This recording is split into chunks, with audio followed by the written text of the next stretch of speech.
ماتشات في اوروبا. اول وثاني الدوري الالماني من احلى استاد في اوروبا بالنسبه لي، استاد الاليانز ارينا بتاع البايرن.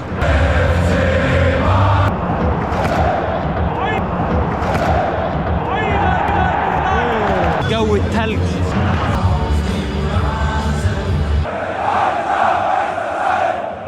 بما اني في المانيا وبما اني رحاله ومشجع كره قدم صميم، قررت النهارده ليه لا ما اروحش احضر ماتش الديربي والماتش الاهم لبايرن ميونخ في السيزون بتاعها، وهو ما بين بايرن ميونخ وفرانكفورت. وفي اخر لحظه قدرت ان انا اجيب تذكره. خلينا نخش ونشوف ونتفرج على جماهير البايرن، هل هم فعلا مجانين وواحد من اجمد جماهير في العالم زي ما الناس بتقول، ولا طبعا مش قد كده. واهم حاجه ان احنا حاضرين بتيشيرت الاهلي الغالي.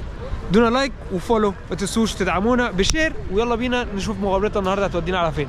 لبسنا تيشيرت الاهلي بس حاطين عليه شواكي كتير لان الجو درجه الحراره تقريبا -3 او -4. لبسنا التيشيرت الاهلي اللي بنحضر بيه اي ماتش كوره. كريم قاعد هنا عشان لازم يذاكر، ومصطفى عنده شغل، ما لهمش الشباب دي في الكوره. اشوفكم بالليل. السلام عليكم.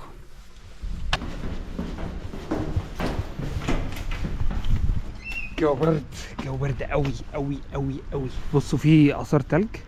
التلج كان نازل من 4 ايام في المانيا، كان كل ده ابيض.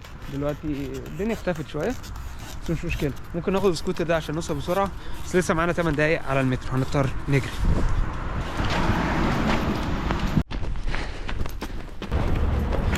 وصلنا المترو وعندنا مشوار تقريبا 40 او 50 دقيقه بالمترو عشان نوصل للاستاد.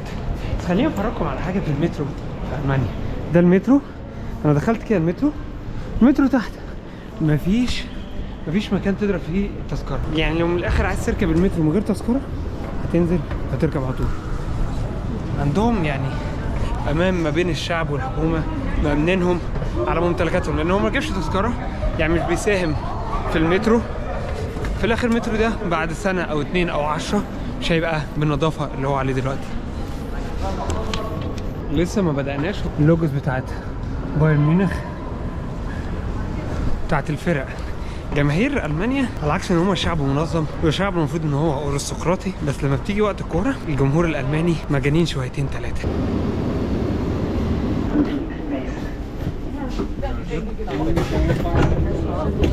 نزلنا من خط المترو اللي كنت فيه رايح على خط المترو الناحيه الثانيه. ما كانش فيه جماهير كتير قوي لان ده مش الخط بتاع الاستاد، بس انا متوقع ان المفروض الخط اللي انا طالعه دلوقتي يكون فيه جماهير كتير قوي. جماهير انا مش مصدق الحاجه اللي لسه شايفها دلوقتي. 72 الجماهير او الشهداء بتوع الاهلي. لقيت لهم الستيكر موجود في المترو بتاع المانيا، يظهر المحطه دي عشان دي المحطه اللي الناس كتير بتبدل فيها وتروح على الاستاد، فكان فيه جماهير كوره كتير هنا، منهم واحد اهلاوي صميم حاطط الستيكر الشهداء ربنا يرحمهم 72 بتوع الاهلي. احنا غالبا مش هنعرف نركب المترو زحمه. في جماهير فرانكفورت جماهير بايرن مع بعض. لحد دلوقتي مش عارف اركب المترو خالص، يعني المترو زحمه من كتر الناس اللي رايحه على الاستاد.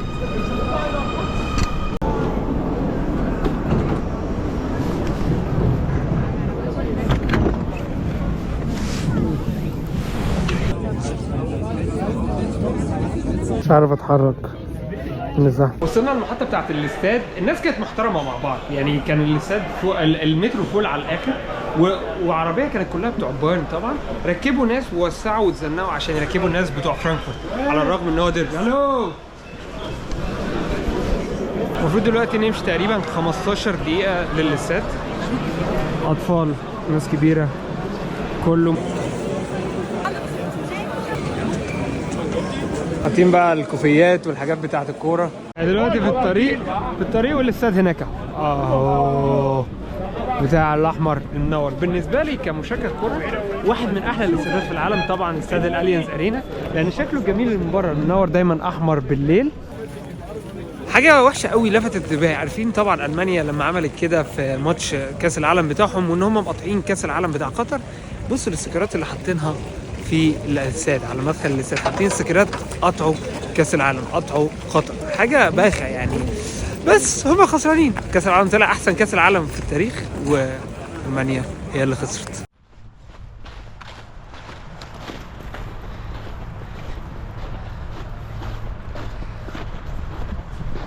الجو متلج بره الاستاد. انا دلوقتي متلج عشان بس اطلع ايديا وامسك لكم الكاميرا واصور. جو تلج. بس في حاجه غريبه لاحظتها، وهي ان الجماهير ما بتشجعش، مفيش صوت حواليا تماما. جماهير زي البايرن طول عمري بسمع عنهم ان هم جماهير مجانين. البايرن طبعا معروفين المنطقه دي بالذات في المانيا وفي اوروبا كلها انها اكتر منطقه في العالم في اوروبا بتستهلك بيره، فهم اصلا على طول سكرانين، على طول مجانين غشام زي ما بنقول. بس مفيش صوت، حاسس ان انا طالع من حفله.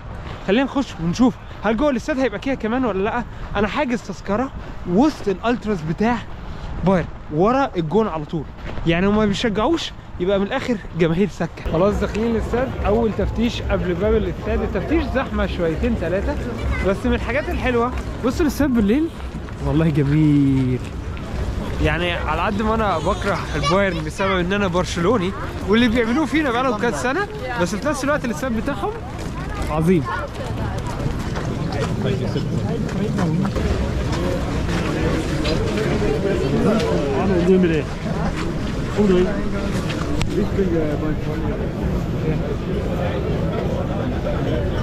اوكي اوكي. دخلنا الاستاد، مش عارف هل هو كان عنصري يعني عدى الاربعه اللي قدامي ما فتشهمش خالص، انا خلينا الف وافتش بس مش مشكله. دخلت كان لذيذ محترم بيعمل شغله، بس ما اعرفش كان اشمعنى انا. بصوا خلاص كده يعني السكيورتي كان بسيط جدا، الناس بتفتح باب الاستاد بنفسها. عملت سكان للتيكت ودخلت، ولا حد بيشوف بقى انت داخل المكان الصح ولا غلط ولا اي حاجه. ده اكتر حاجه بيجوا يشتروها هنا البيره، ريحه المكان خمره وبس، بيحتاجوها عشان الجو بيبقى برد فبندفيهم شويه، مالناش دعوه بالكلام ده. انا هجيب سندوتش الفلافل بتاعي ونمشي. بس عايز اوريكم منظر ازازه الكوبايه البيره بتاعتهم قد ايه، لتر تقريبا كوبايه. سندوتش بصوا قد ايه، 5 يورو. انا مش مصدق، انا بضحك عليا. وصلنا الاستاد، مش مصدق ان انا في الاليانز ارينا. الاستاد من جوه رهيب. كان عندي مشكله ان انا كنت فاكر ان انا حاجز تذكره مع جماهير البايرن، طلعت مع جماهير فرانكفورت. بقالي نص ساعه بحاول اضحك على السكيورتي وقدرت ادخل والجماهير تحتينا اهو. صراحه يعني اجواء عالميه، وحشتني الكوره والجو الاوروبي البرد وانت بتتفرج على الماتش، ولازم تشجع عشان تدفع.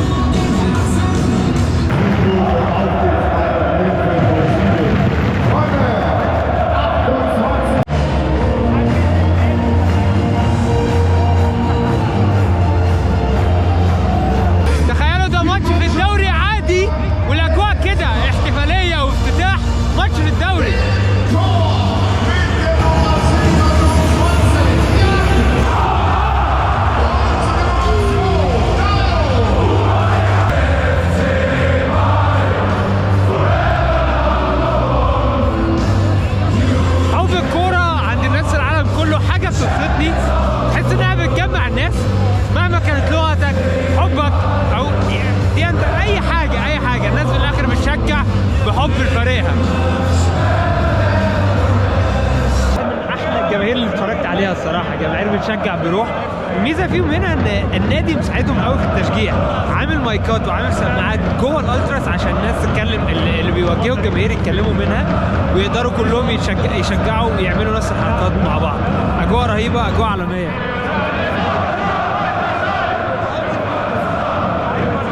جماهير فرانكفورت مدينهم يعني تقريبا ايه، ممكن نقول 500 واحد فوق هناك خالص بعيد، مالهمش مكان يعني.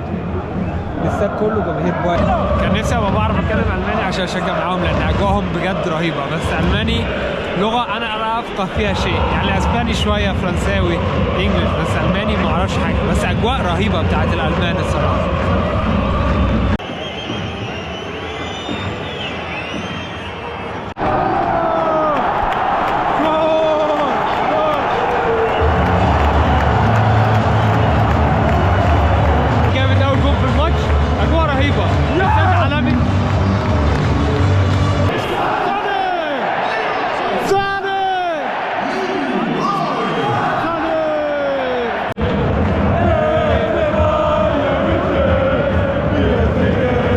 الشوط الاول خلص، واكتر حاجه مميزه بالنسبه لي الماتش او الاستاد او الجماهير هي كميه الناس العواجيز والاطفال الموجوده في الاستاد. تحس ان الكوره في دمهم، العواجيز اكتر من الشباب تقريبا. الناس هنا بتحب الكوره قوي، بيجوا يشجعوا بقلب. يعني ما شفتهاش في استادات كتير، يعني ده تقريبا اكتر استاد شفت فيه ناس كبيره بتشجع، واقفه ما بتقعدش، بتقوم الشباب عشان يشجعوا. فحاجه حلوه جدا. مش عارف من غير الجوانتي ده كنت هعمل ايه. الجو التلج. شوف الشوط الثاني ايه اللي هيحصل. بايرن كسبان بجول، ماتش حلو قوي، مبسوط. خلينا نكمل ونشوف. بدأ الشوط الثاني واللي انا ملاحظه ان الناس بدأت تسكر، لان طول الوقت عمالين يشربوا عشان يتدفوا. الراجل اللي وراه على اليمين ده مش شايف قدامه، عمال يلطش اللي قدامه اللي وراه. يعني انا متلج وهو غالبا مش لابس حاجه، هو لابس تيشيرت او هودي واحد. جو التلج.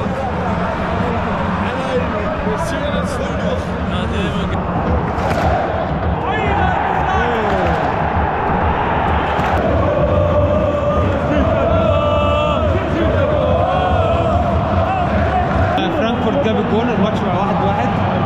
لسه ساكن بس طلع في جماهير بيشجعوا فرانكفورت وسط جماهير البايرن. ما حصلش اي مشاكل، قاموا فرحوا. طبعا مش وسط الارض. 75,000 واحد في الاستاد حضروا الماتش. الاستاد مليان على الاخر زي ما قلت لكم، زي ما انتم شايفين اجواء رهيبه. غير بعد ما نعمل كان لازم تقوم تشجع، لان بايرن الشوط الثاني بيلعب وحش قوي. كله بيقف، حتى الست الكبيره اللي قدامي بصوا واقفه قاعده بتشجع، الناس كلها بتشجع.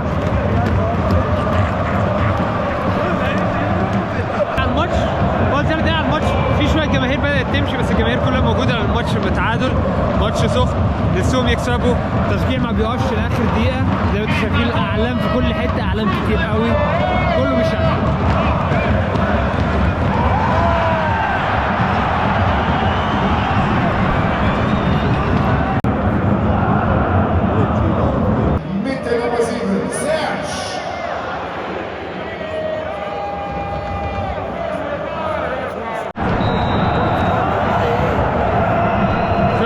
بالتعادل 1-1.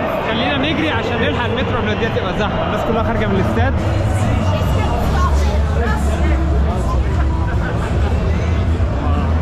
صراحه كان ماتش عظيم و اجواء اوروبيه. بقالي كتير ما حضرتش ماتش في اوروبا. في البرد ده كنت قاعد متلج من الاستاد، بتجري عشان تلحق المترو قبل ما يتزحم، والدنيا بتمطر.